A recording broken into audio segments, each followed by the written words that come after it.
way to the golf course, but this is where I'm doing some of my conversations for the videos. Tom Jones. First off, what do y'all think about Tom Jones? Okay, do you think that he was a true friend to Elvis Presley back in the day? I know there was the rumors and perhaps maybe the reality that he was dating Priscilla Presley a few years ago. I don't know, but if he was, it didn't last very long. And then of course, you know, we've seen the pictures of Priscilla and Elvis in Hawaii with Tom Jones, and you know how she looked very unhappy whenever she wasn't right next to Tom Jones or Elvis, but mainly Tom Jones, in my opinion. Was there something going on back then? You know that she lusted after, you know, Mike Stone and all that other stuff, and ended up having affairs with dance instructors and Mike Stone, and maybe this singer perhaps in Memphis. There's a rumor, and who knows who else? Could have maybe Jerry Schilling. People think that. But Tom Jones is an artist. Y'all like him, you know. Not unusual to be loved by anyone, you know. He had an interesting voice, and Elvis liked him, right? Elvis liked Tom Jones a lot. And I hope for Elvis's sake that Tom Jones was his friend, and that he liked Tom Jones, because it's a lonely life if you don't really truly have friends, because he turned his potential friends into employees, you know, and a lot of that had to do with his daddy, Vernon, who was tight with the penny. You know, it's possible that some of those friends would have been better friends versus employees, would not have written books, would have had more influence over Elvis if they weren't continually worried about getting a paycheck. So let's watch this. Let me know what you think. His legs started to move and he couldn't help it and gyrate. It was the same with you, wasn't it? Same thing. With Elvis, I think, you know, he saw it in gospel churches where he was from.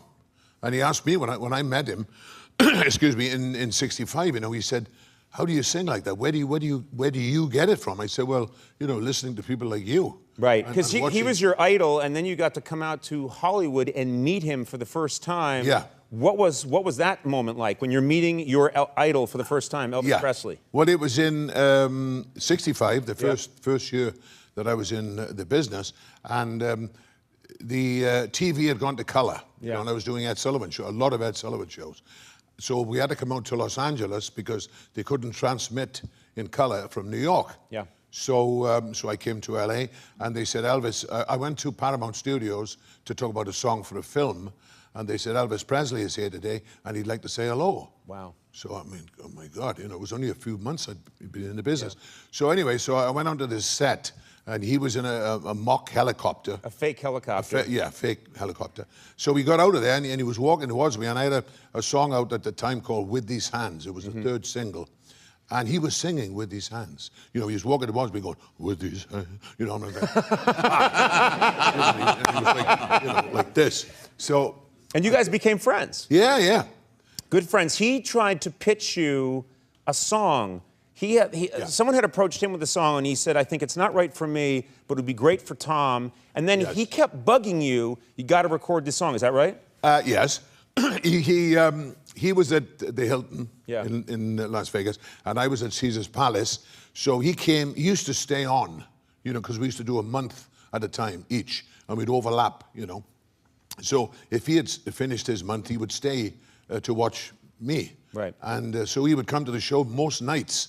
And this one time, he had this song that somebody had tried to pitch to him. So he came over, and he was like in the wing. And when I came off the stage, he said, Tom, I got this song, man. And I said, well, yeah, I got to jump in the shower. Elvis, just, you know. Right, just off stage. You got Yeah, exactly. So he said, I got this song. I said, yeah. So I got in the shower, and I was washing my hair, and I hear, oh, and I'm thinking, my God, I'm hearing Elvis Presley in the shower now. Yeah. I'm going nuts here. So when I got the soap out of my eyes, he was over the shower door, you know. Like the shower head was here. He's just peeking over? Right there. With a loofah in his hand. So there he was, right, you know, like yeah. this. And I thought, my God, I said, Elvis, you know, I'll be right there. So give me a second here, yeah, Elvis. just let me. Can I? And he said, "Yeah," but he was singing all the time. Yeah, you know. yeah. So then when I got out of the shower, I realized that he'd been to the toilet. What? Yes, in my bathroom, while I was in the shower. You know, he was, you know, whatever, and. You got two choices, Tom. Yeah. So. My God. So anyway, no. So wait a minute. So he was. Wait a minute. You started this. Well, I know. Calm down, Conan. He was wearing a North Beach leather outfit. We used to. A lot of us used to wear them. Just wear leather outfits all the time. Well, yeah, you know, and they weren't lined. You know what I mean? They were Right. like just natural leather, and so he was standing there cleaning up. He was standing looking in the mirror. Anyway, no. So I'm naked and he's half naked, right? Wait, he has his pants down? Yeah, his pants are down on his They're ankles. still down. Yeah.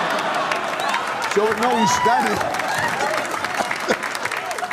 So he's standing, you know, and singing this song to me. He's naked from the waist down near a toilet, and he's singing a song to you. To me, yes. And you're naked. Yes. And Okay. I'm trying to towel down, and Elvis is singing, and I'm, you know, toweling down. And then, of course, I said, Elvis, you know, your pants. Huh? I said, your pants. What? Your pants. And he went, Red. You know, because he used to have a bodyguard called Red. Yeah. Right. I know. Red West. Red Yeah, West. Red West, Exactly. sure. So Red busts through the door thinking there's something wrong. And he said, what? And he said, my pants, man. My pants. I'm telling you.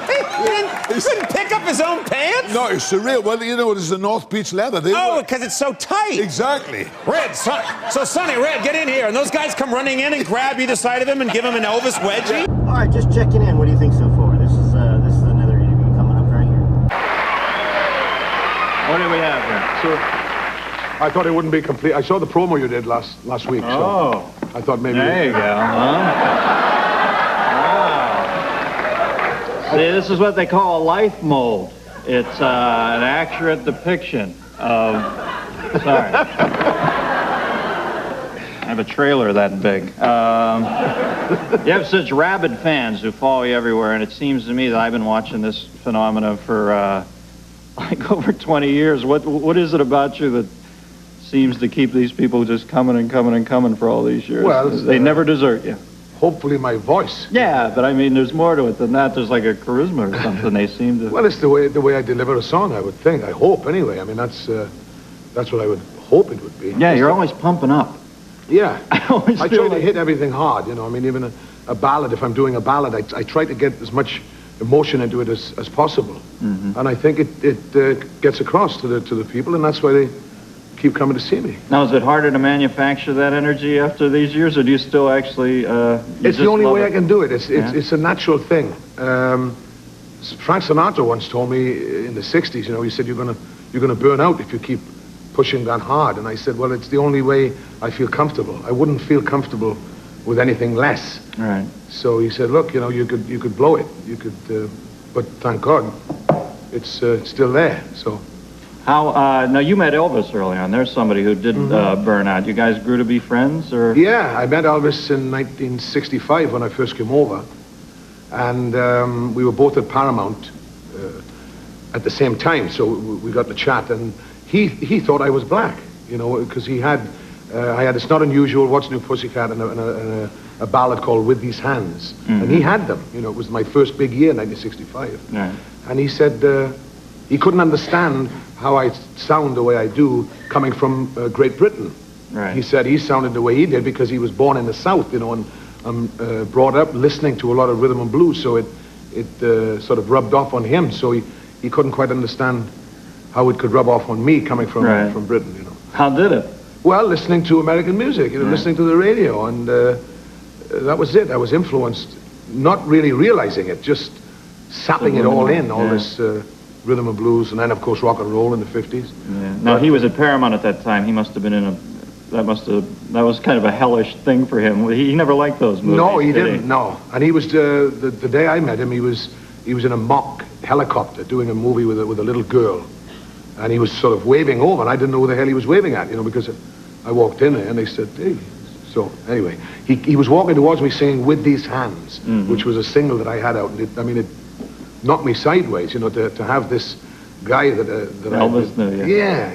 Must have been a good feeling. Oh, it was tremendous. Now, what's, you have such rabid fans. I'm sure you must have some fan horror stories over the last year. What's the most peculiar, oh, God. Did somebody ever immerse themselves completely in you? Oh, there's been a lot of it, getting on the stage and grabbing, for... to see if the, that kind of thing. See if the mic's plugged in. Exactly, but, that kind of thing. But not all of it's fun like that. You must get some... Yeah, well, there was one lady followed me around one time. I was doing some one-nighters in the South, and I chartered a plane for my band and myself, to get to these places.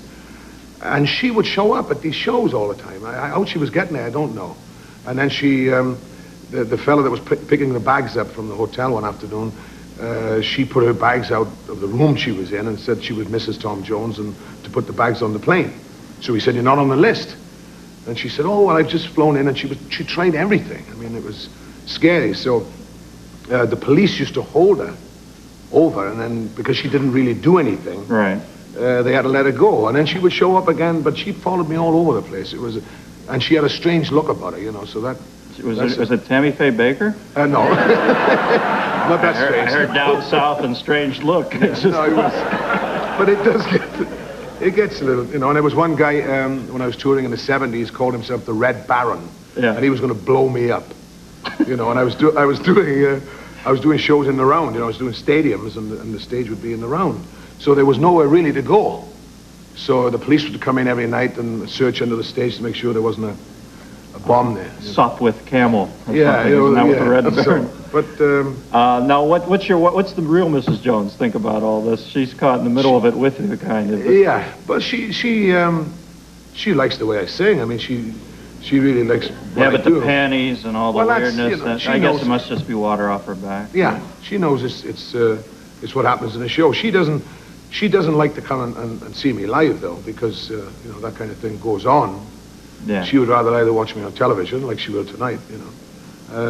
She knows there's a flirtation, but she doesn't necessarily need to be there to see it. Yeah, she doesn't need to be reminded all the time, but she knows that I have to do it. It's something that I have to do. I have to sing. It's part of me. So she accepts that. Right. You going to come back and sing It's Not Unusual a little later? Yes. All right. Definitely. Tom Jones, folks. We'll be right Sir Tom Jones, I think that's correct. I know Paul McCartney got knighted, and I think Tom Jones got knighted as well. Have y'all been to a Tom Jones show? If you like Tom Jones, what's your favorite song? And then, of course, the ultimate question is, was Tom Jones really a friend of Elvis? And has Tom Jones ultimately respected Elvis's memory? Those are questions I get to ask y'all, and I'm just curious what your thoughts are. And I hope you have a wonderful Saturday. And there'll be another video I got to do,